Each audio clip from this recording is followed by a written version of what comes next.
நடப்பு IPL தொடரில் தற்போது வரை 58 மேட்சுகள் முடிந்துவிட்டன. ஆனாலும் பிளே ஆஃபுக்கு இன்னும் ஒரு அணி கூட அதிகாரப்பூர்வமாக தகுதி பெறவில்லை.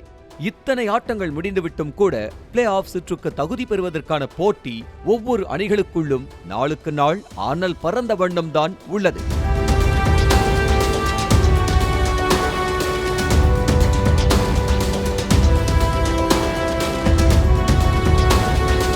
நேற்றைய பஞ்சாப் மற்றும் பெங்களூரு அணிகளுக்கிடையேயான போட்டியில் RCB ஆட்டத்தை வென்று 10 புள்ளிகளுடன் புள்ளி பட்டியல்ல 7வது இடத்தில் உள்ளது.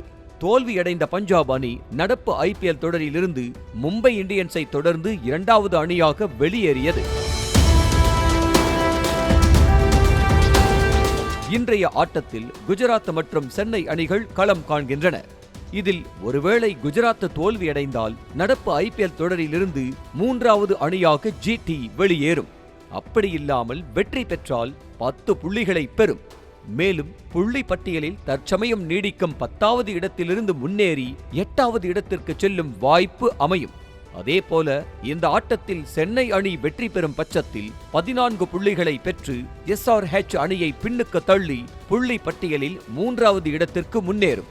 அப்படியில்லாமல் தோல்வியடைந்தால் 12 புள்ளிகளுடன் தற்போதிருக்கும் 4வது இடத்திலேயே நீடிக்க வாய்ப்புள்ளது. ஒருவேளை அதிக ரன் ரேட் வித்தியாசத்தில் குஜராத்துக்கு எதிராக தோல்வியை தழுவினால் 4வது இடத்திலிருந்து இறங்கி 5வது இடத்திற்கும் வரலாம். புள்ளி பட்டியலில் முதல் 4 இடங்களில் கொல்கத்தா மற்றும் ராஜஸ்தான் அணிகளுக்கு 2 இடங்கள் பெரும்பாலும் உறுதியான நிலையில், மீதமுள்ள 2 இடங்களுக்கிடையே ஹைதராபாத், சென்னை, டெல்லி, லக்னோ மற்றும் பெங்களூரு ஆகிய 5 அணிகளுக்கிடையே போட்டி நிலவுகிறது. இன்றைய ஆட்டத்தின் முடிவு எப்படி இருந்தாலும் போட்டி இந்த அணிகளுக்குள்ளேயே கடுமையாக இருக்கும். இதில் பிந்தைய 2 இடங்களை பிடிக்க அதிக வாய்ப்பு சென்னை மற்றும் ஹைதராபாத் அணிகளுக்கே உள்ளது. ஏனெனில் ரன் ரேட் அடிப்படையில் பிற அணிகளை விட இவை நல்ல ரன் ரேட்டை கொண்டுள்ளன.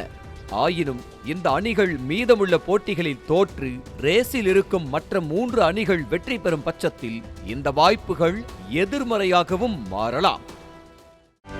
செய்திகளை உடனுக்குடனும் துல்லியமாகவும் தெரிந்து கொள்ள சப்ஸ்கிரைப் பண்ணுங்க.